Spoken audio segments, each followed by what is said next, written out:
Assalamualaikum warahmatullahi wabarakatuh. Nama saya Ekawati Fatimatu Sadiah. NIM saya 21020107. Prodi PGMI 1B.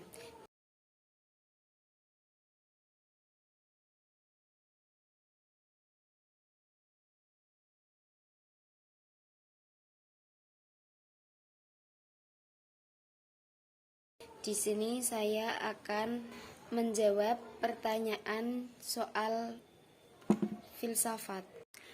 Oke, saya akan menjawab pertanyaan nomor 1.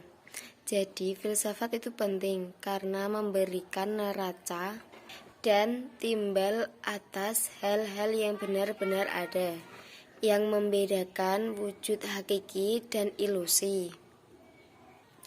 Ini hal yang sangat dibutuhkan oleh manusia.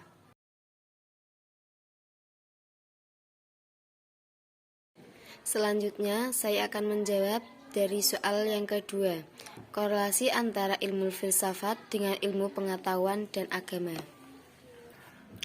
Korelasi antara ilmu filsafat dengan ilmu pengetahuan agama itu sama-sama bersumber akal, ilmu, budi. Manusia itu mencari kebenaran, sementara agama itu mengungkapkan penjelasan dan membenarkan suatu kebenaran adalah sumber dari wahyu. Selanjutnya yang B, perbandingan ilmu filsafat dengan ilmu pengetahuan dan agama. Filsafat bersumber dari akal budi atau rasio manusia, sedangkan yang agama bersumber dari wahyu Allah. Ilmu pengetahuan mencari kebenaran secara penyelidikan, pengamalan, dan percobaan. Selanjutnya yang C, titik sentuh antara ilmu pengetahuan dan agama. Yang A, titik persamaan baik filsafat maupun agama memiliki persamaan, yaitu bertujuan untuk mencari kebenaran, walaupun dalam mencari kebenaran tersebut menggunakan metodenya masing-masing. Selanjutnya yang B, titik perbedaan filsafat mencari perbedaan dengan menggunakan ra'yu. Yang dimaksud ra'yu itu adalah akal, pikir, dan budi. Sedangkan agama menjelaskan agama sumber dari wahyu.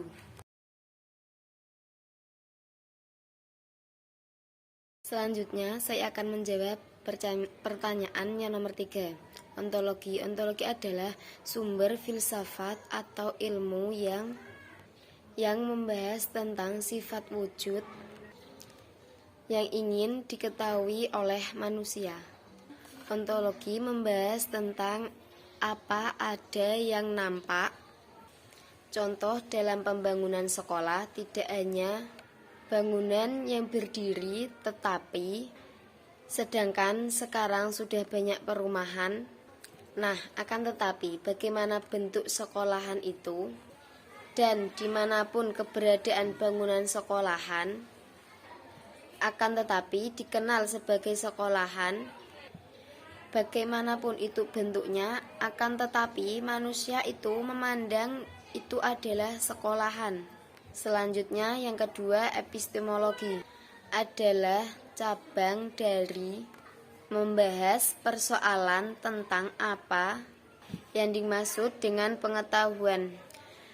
Bagaimana pengetahuan itu bisa ada? Contohnya, saat waktu menjelang hari raya, kita punya saudara. Kemudian kita berpisah dengan saudara kita, dan kita bisa bertemu dengan jangka waktu yang lama, antara satu tahun sekali. Ini adalah contoh salah satu dari epistemologi. Selanjutnya yang C, di sini membahas aksiologi. Aksiologi adalah membahas nilai yang berkaitan dengan kegunaan atau dari pengetahuan yang Dari pengetahuan yang diperoleh secara sederhana, apabila ilmu pengetahuan mengenai rumah, maka dengan aksiologi kita dapat mengetahui apakah rumah itu memberi manfaat kepada kita.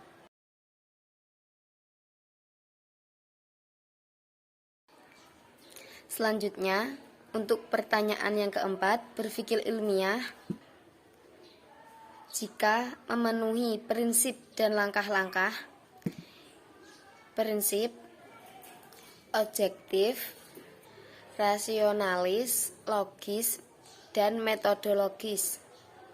Langkah, rumuskan masalah, merumuskan hipotesis, mengumpulkan data, verifikasi, dan uji hipotetis kesimpulan. Selanjutnya, untuk pertanyaan yang keempat, berpikir ilmiah. Jika memenuhi prinsip dan langkah-langkah. Prinsip, objektif, rasionalis, logis, dan metodologis. Langkah, rumuskan masalah, merumuskan hipotesis, mengumpulkan data, verifikasi, dan uji hipotetis kesimpulan. Terima kasih. Untuk jawaban yang tadi sudah saya jawab semua. Mohon maaf kalau ada salah kata. Saya akhiri. Wassalamualaikum warahmatullahi wabarakatuh.